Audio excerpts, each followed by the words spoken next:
What have I learned? We gotta take this one up to a safe place and kill it. It's hard to find dry, firm ground around here, but I'm gonna try. I'm gonna just take him up there for now. Bank over there? I don't think he's... I didn't think the last one was getting out of the net, but let me see if I can... Look at him trying to come up out. He's trying to crawl right out of that. All right. Well, that's the second one on the Confidence Baits jig. And you know what? I don't think that this is... that there are such thing as a... I may be wrong, but a snakehead lure. They'll eat anything. Beetle spin, frogs, spinner baits, jigs, whatever. They just eat. He's going in the bag. This is the spot where I got the where the snakehead bit, and I was skipping all the way to the back of that. And as soon as it probably had 2 or 3 skips on the way in, and as soon as it hit right on the bank, everything under there just exploded. And I'm probably real lucky that I landed that fish.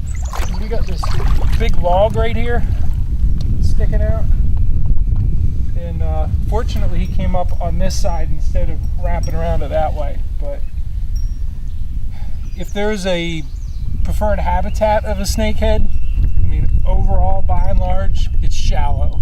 Anywhere shallow, and that's the shallowest area here.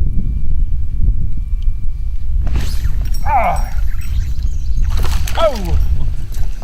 And the bass like it too. I missed him. He was right on that log. Another one off the wood. Just dropping it down in the... oh, that's a good one.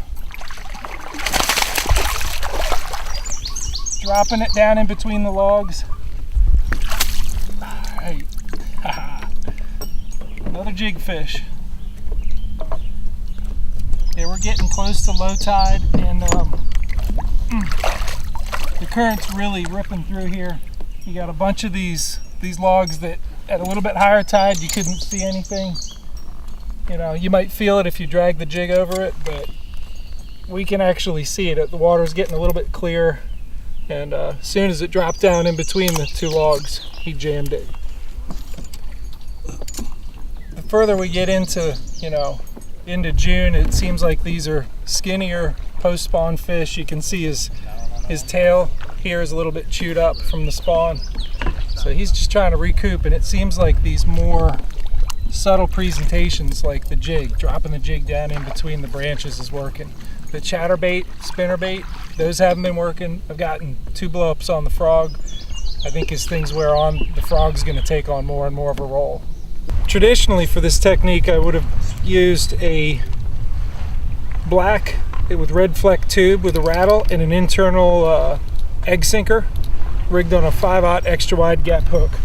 But I've developed this jig, the dragon jig, and I like it a lot better for the technique. I just like how it, you know, rigged with a mini packer craw, it collapses real nice.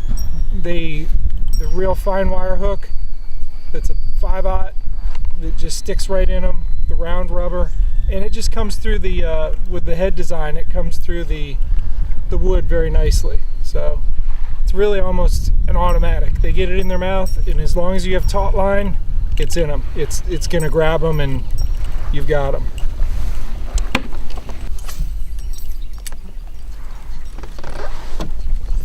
I've pulled 3 fish out of this area right here pretty quickly here on the Confidence Baits jig, and all I'm doing, I'm making shorter cast and letting it fall in between each of these logs. You know, I'll lift it up and watch that braided line. Lets me know when I'm right at the top of the log, and then I feed it line and let it go back in. So I'm almost like I'm punching down in between each one of these logs. Watching the line is pretty critical. Ooh, look at that snake. Is pretty critical because of you'll see your line go left or right, or you'll see it take off, letting you know there's a fish. Also, it lets you know where, you know, you've reached the top of the log and you want to feed line in. He's a big friggin' snake. Pattern wrap up for the day. where I've caught most of the fish have been on the Confidence Baits jig with the Pack-A-Craw in black. And what we're doing is we're going along these on the outgoing tide, and it was also good on the incoming. That's when we caught the snakehead. But basically, the creek channel comes around, slams into that steeper contoured bank. This bank is, for the topography of this area, is a real steep bank. Creek channel slams into it, undermines the trees that are standing there, undermine the roots, and the trees fall in. So you got a bunch of laydowns. Boom, boom, boom. Right here on the map, you can see that creek channel swinging in, banging into one shore, swinging way out, banging into another. So when you get into these tributaries of tidal waters like this, that's one real good pattern.